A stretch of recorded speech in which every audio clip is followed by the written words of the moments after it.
In this video, you guys are going to be finding out about the top 10 best swords in Blox Fruits. If you guys enjoyed this video, remember to subscribe to watch the video, guys. Alright, guys, so starting off with this tier list, in 10th place is going to be the Buddy Sword. Now, the Buddy Sword is kind of a very known sword, specifically for combos in this game. A lot of people tend to use it for PvP, but the issue with the Buddy Sword is that it can be very difficult to land some of the abilities due to the insane hitboxes. Now, I like Buddy Sword combos just because they're insanely fun to do, but, you know, the hitboxes on some of the abilities can be very weird, especially the laser ability. The laser ability is probably one of the most wonky hitboxes in the game, and at times it could be downright impossible to actually land on people. But if you tend to land your abilities more often than not, Buddy Sword is a very solid choice for you, and frankly, it is probably one of the most fun swords to actually use. Now, coming to 9th place, it could be Saber V2. Now, Saber V2, this is kind of one of the swords that you will be using a little bit earlier on. Now, I'm going to be putting Saber V2 on here just because I do think Saber V2 is, you know, just because of how easy it is to get, makes it so it should be ranked a little bit higher, because a lot of people, they still use Saber V2 just because of how easy it is to get. It's also actually really good for grinding, and it is one of the highest sword damage in the entire game. So the actual damage the sword does is by far some of the highest, and if you can land the abilities on people of Saber V2, you will near one-shot them. Like, there are some combos where you only use like 4 abilities on somebody and you do like 14,000 damage. So yeah, Saber V2, big giant fat damage amounts on it, and it is extremely good for combos if you are using a stun fruit. So I do think Saber V2 is one of the sword main fruits that you definitely need a good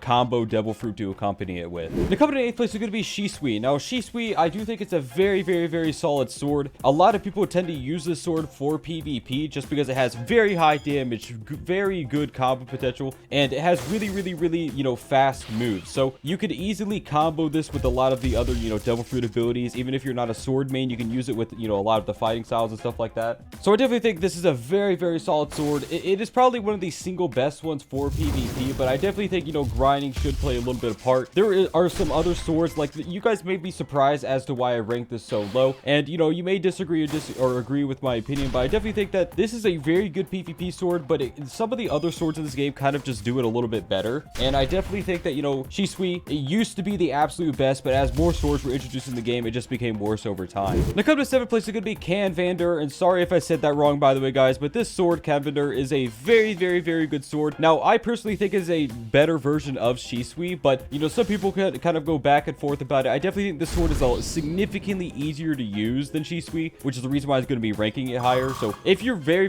good skill-wise, maybe you prefer the other sword, but I definitely think this sword overall is better. Not only is it insanely easy to observation break people with this sword, because, you know, all of the abilities actually multi-hit people, but it also is really good for combos, really easy to chain the abilities together, and I definitely think that overall this sword definitely outperforms the swords below it. It does have, you know, it does have its cons, it does have the things that it's bad for, and I definitely think that, you know, overall you probably should be going for the swords a little bit higher in this tier list. But it's a very solid sword itself. The come to 6th place would be Darkblade V2. Now, Darkblade V2 has one of the longest dashes out of all the swords in this game. So if you hold down the Z ability of Darkblade V2, you can dash extremely far away. It actually has really high damage output as well, some of the highest of all the swords. And I definitely think Darkblade V2 is a very good sword main sword. Now, the issues with it do present itself. It's kind of hard to chain the abilities together from time to time. And like I said, it is much better for, you know, traveling, or just really good for getting point A to point B. So you can catch people off guard with this just because of how far it travels. Now, number 2 is going to be Dark Dagger. Now, like I said, you know, with Darkblade V2, it does have its pros and cons. Dark Dagger is pretty much Darkblade V2, but smaller. I mean, it's practically the same exact thing. So yeah, that's why I'm going to be putting in Honorable Mention 2, because I do think it's Darkblade V2, but just a little bit smaller.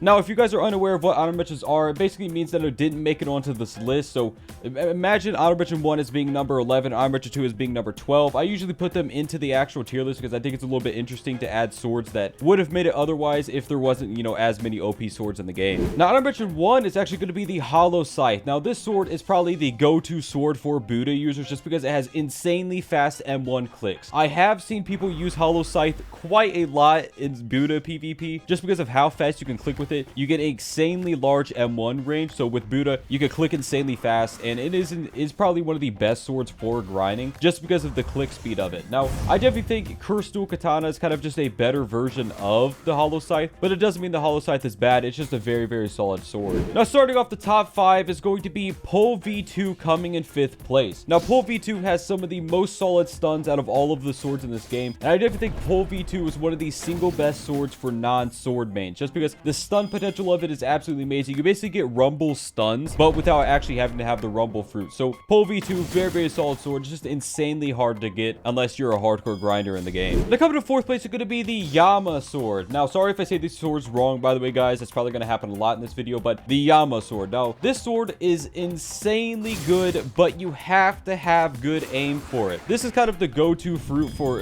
not go-to fruit, my bad, guys. The go-to sword for a lot of different fruit combos in this game, just because it has pretty okay damage. I would say the damage is a little bit lower than some of the 3rd C swords, but it definitely has very solid damage, and it can chain together abilities pretty well. Now, a lot of people tend to use the sword just because it has insanely good mobility, but like I said, you have to have really good aim. If you don't have good aim, you're probably better off using a different sword, because the hitboxes on some of these abilities can be pretty hard to hit. By the way, guys, when I hit 300,000 subscribers, I am going to be doing the 1 chip challenge. So I will be doing the 1 chip challenge at 300k subs. I just wanted to, let you guys know that I did the, the super spicy pepper challenge at 200k. At 300k, we're going to be getting a little bit hotter with the 1 chip challenge. So make sure to like button, subscribe, guys. Now, coming in 3rd place is, of course, going to be the Tushita sword, starting off the top 3. Very, very solid sword here, guys. It's probably, this is kind of the sword that you kind of should go for if you don't want to be using the top 2 in this list, just because this sword, not only is it insanely easy to use in combos, probably some of the best combo potential out of all the things in Blox Fruits in general, it is honestly just a really good grinding sword as well. So you're good at, like, getting this sword, there's nothing that could really go wrong with it. It's good for PvP, it's good for grinding, it's good for getting around. It's just a very, very good sword to have, and I definitely think it is very deserving of being in the top 3 spot. Now, the only issue with it is if you hold down the Z ability, they can get out of it and hit you with attacks, so you do have to be a little bit wary when using the Z ability, but if you get that down, Tushita, very, very solid sword for you guys. Now, coming to 2nd place is going to be my personal favorite sword in the game, and probably a lot of people's favorite swords because it is very insanely easy to use. The Spiky Trident. You guys knew this was going to be in this list, guys. Kabucha Spiky Trident combo, probably one of the most bread and butter combos in the game, and the reason why so many people use it is because it works. Insanely easy to use, insanely good.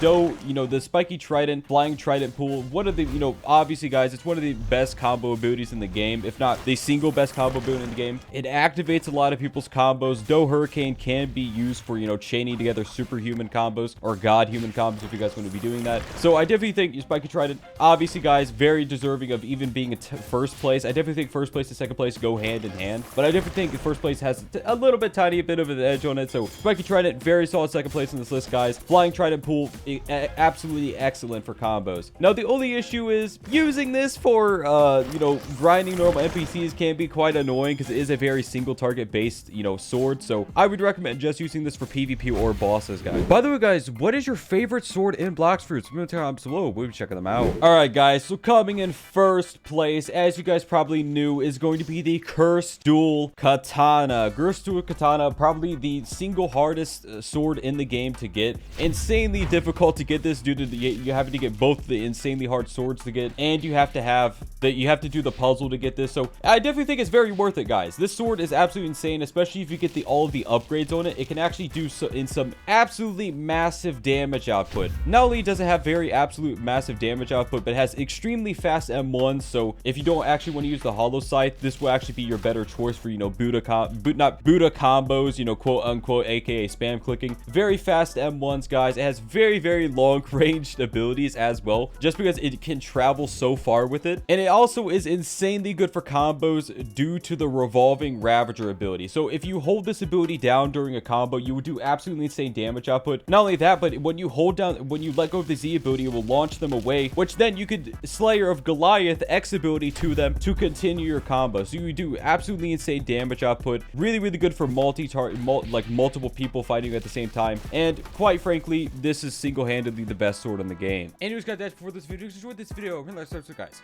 bye-bye.